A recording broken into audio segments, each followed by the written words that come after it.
যখন হিন্দুস্তানে মুসলমান যখন ছিল না বেশি, যখন খাজা গরিবে নওয়াজ হিন্দুস্তানে আসবেন তার আগে কত অত্যাচার হয়েছে আপনি জানেন?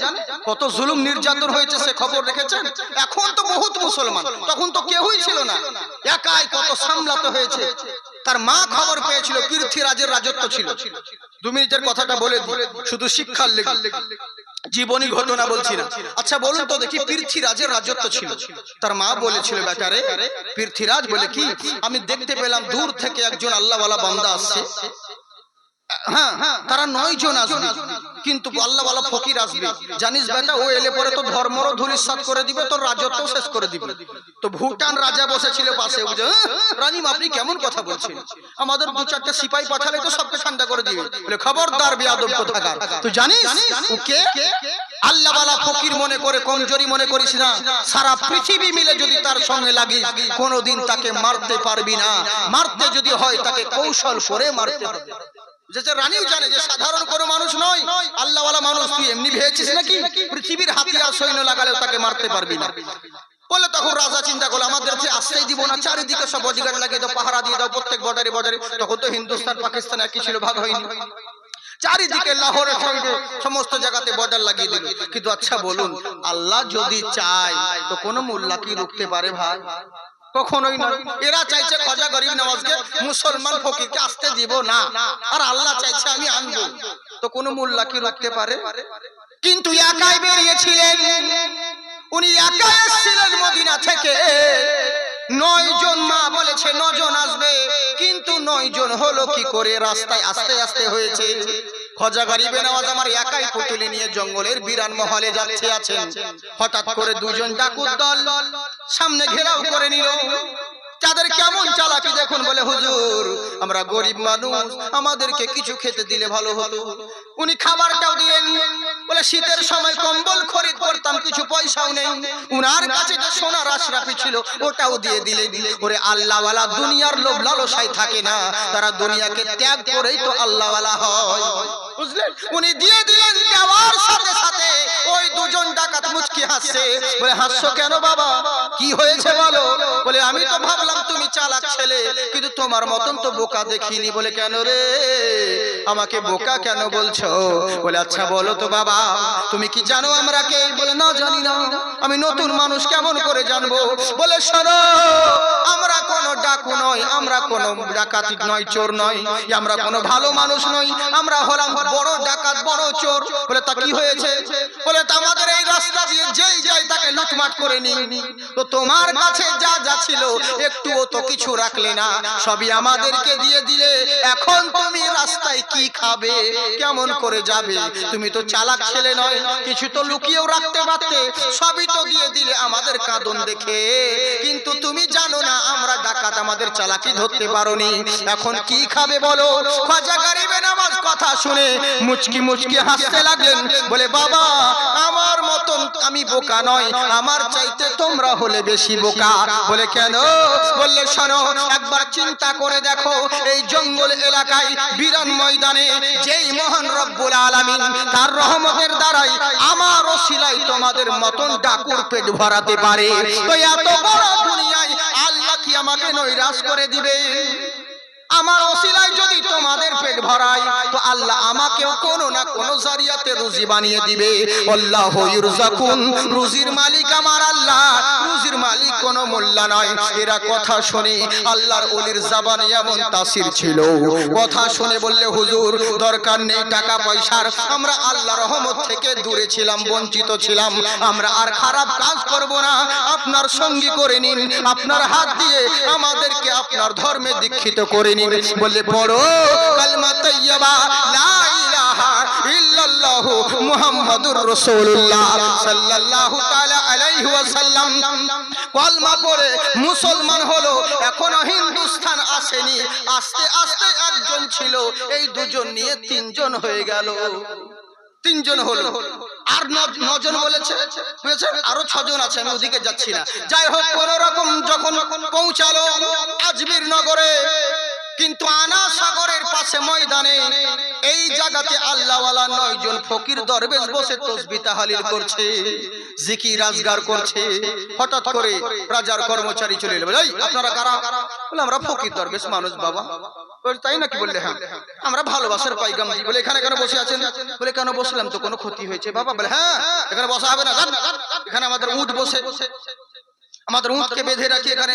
বলে বাবা এত বড় জায়গা থাকতে আমরা সামনে একটু জায়গায় বসে আছি, আমরা তো চলেই যাব, হ্যাঁ আমরা তো থাকতে আসিনি, তো তুমি এরকম করছো?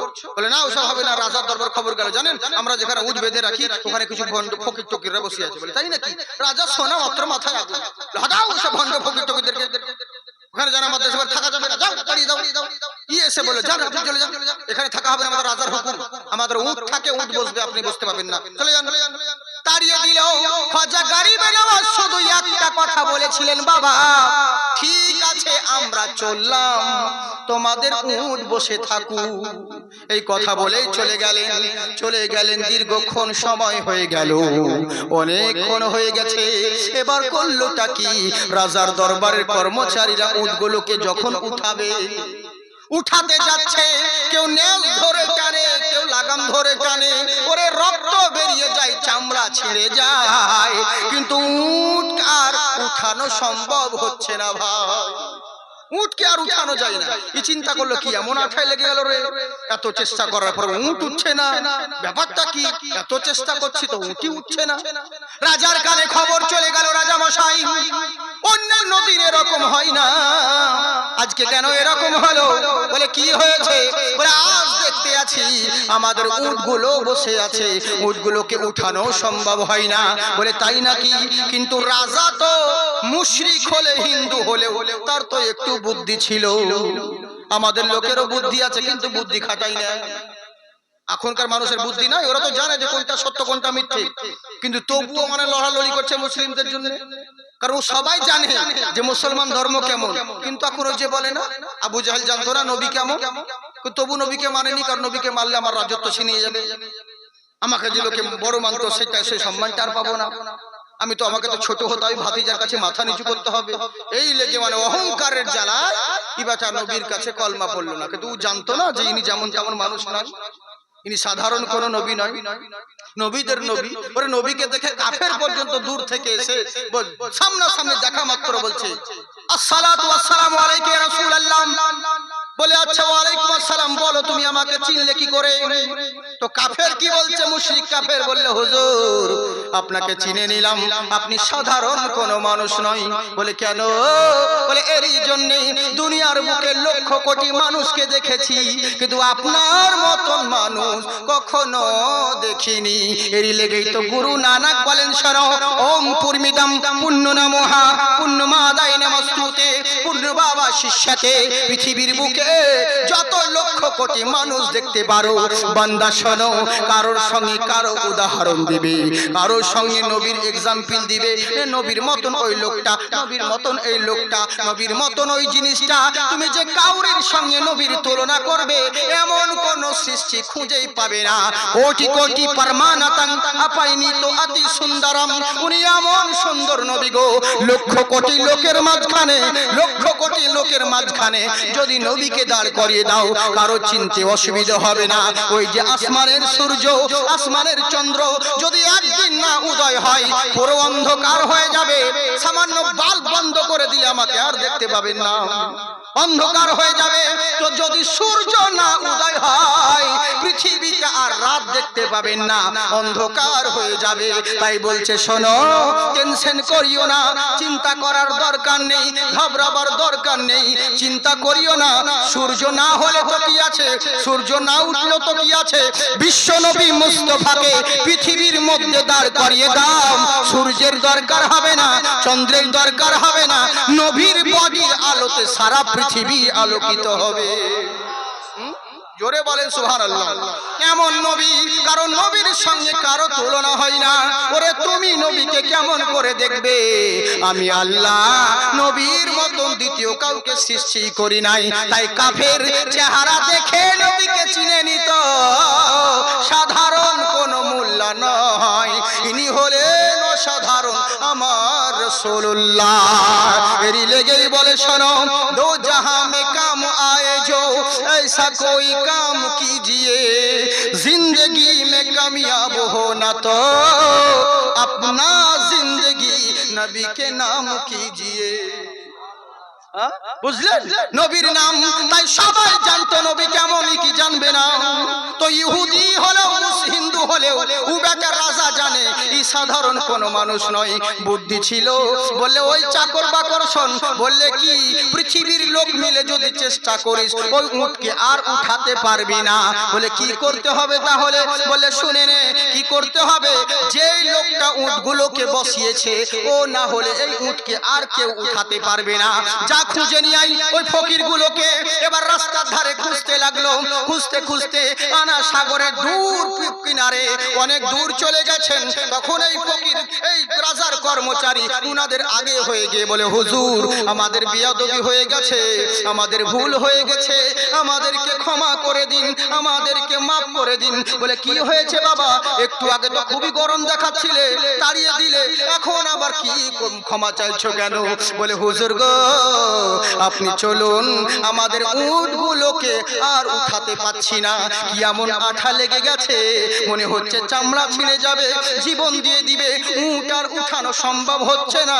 আমরা জানি আপনি উটগুলোকে বসিয়েছেন, আপনি না হলে উট উঠবে না। বলে যখন বুঝতে পেরেছো তাহলে শোনো, যাও আমি ক্ষমা করে দিলাম, যাও তোমাদের চিন্তার কোনো কারণ নেই। বলে চলেন হুজুর আপনাকে যেতেই হবে। বলে আমার যাওয়ার দরকার নাই, আমরা আল্লাহওয়ালা মানুষ, সামনে এক পা বাড়িয়ে দিলে আর পিছন দিকে তাকাই না। তবে আমি যাও বলে দিলাম তোমাদের উট উঠে যাবে। এবার এরা দৌড়িয়ে দৌড়িয়ে যখন আসতে আছে, যেমন যেখানে উটগুলোকে বসেছিল এতক্ষণ লাগাম ধরে লাল ধরে উঠানো যাচ্ছিল না, এক নয় দুই নয় সমস্ত উটগুলো এখন উঠে দাঁড়িয়ে গেছে। এবার ঘটনা শুনলেন, কি শিখলেন? এখান থেকে শিক্ষা নিতে হবে। চিন্তা করুন, ওরে যেই খাজা গরিবে নওয়াজের বসানো উটকে পৃথ্বীরাজের মায়ের লালের ক্ষমতা হয়নি উঠাতে পারে, তো খাজা গরিবে নওয়াজের হিন্দুস্তানে বসানো মুসলমানকে কোন বেটা হটাবে? কার ক্ষমতা আছে? কিন্তু আগে শর্ত ভাই, তোমাকে মুসলমান তো হতে হবে। মুসলমান তো হও, শুধু নামের মুসলমান হইও না।